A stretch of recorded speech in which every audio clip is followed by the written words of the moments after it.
আপনি তো আর ইউনিয়নের আওয়ামী লীগের মেম্বারকে আওয়ামী লীগের সভাপতি বানাই দিবেন না, এটা তো করা সম্ভব না। আওয়ামী লীগের যে কোনো ভার্সন বাংলাদেশে তৈরির কোনো অপচেষ্টা চলবে না। ভার্সন কাকে নিয়ে বানাবেন? আওয়ামী লীগের ওই মন্ত্রী, এমপি, জেলা উপজেলার যারা সভাপতি সেক্রেটারি ছিল, বড় বড় চেয়ারম্যান ছিল, আপনি তো আর ইউনিয়নের আওয়ামী লীগের মেম্বারকে আওয়ামী লীগের সভাপতি বানাই দিবেন না, এটা তো করা সম্ভব না। সো এরা প্রত্যেকেই আওয়ামী লীগের সুবিধাভোগী, এরা প্রত্যেকেই ফ্যাসিস্ট কাঠামোর সাথে জড়িত।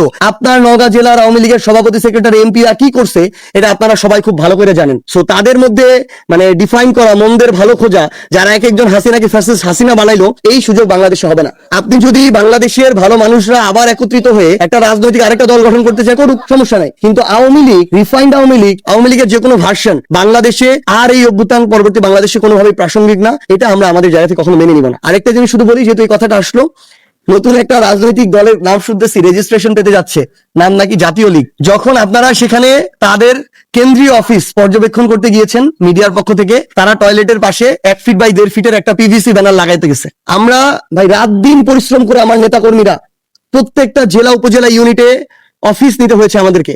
এখনো অনেক অফিসে টাকা পায়, ধার করা দিয়ে, অনেকের ব্যক্তিগত টাকা দিয়ে এরকম হয়েছে। অনেক জায়গায় আমরা নিতে পারি নাই।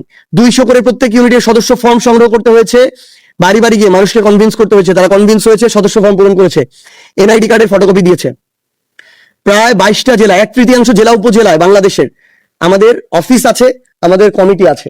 এরপরে এত কিছুর পরে নিবন্ধন প্রক্রিয়া আমরা সম্পন্ন করার দিকে গিয়েছি, তারা সন্তুষ্ট হয়েছে।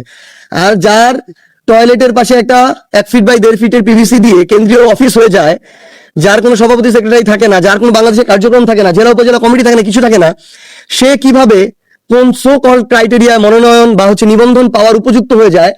আমরা এটাতে আসলে খুবই হতাশ নির্বাচন কমিশনের প্রতি। তাদেরকে অনুরোধ করব, তারা যেন নিজেদের ওই সো কল্ড বোগাস ক্রাইটেরিয়া গুলোকে সংশোধন করে। আগের ক্রাইটেরিয়া নিয়ে চলার জন্য তাদের এই নতুন অভ্যুত্থান পরবর্তী নির্বাচন কমিশন হয় নাই। সো নির্বাচন কমিশন ওইটাই হইতে হবে, যেই নির্বাচন কমিশন ওই রুলস রেগুলেশন ফলো করবে, যেই রুলস রেগুলেশনটা ওই স্ট্যান্ডার্ড থাকবে, যেটা দিয়ে বাংলাদেশে এমন রাজনৈতিক দল হবে যেটাকে সবাই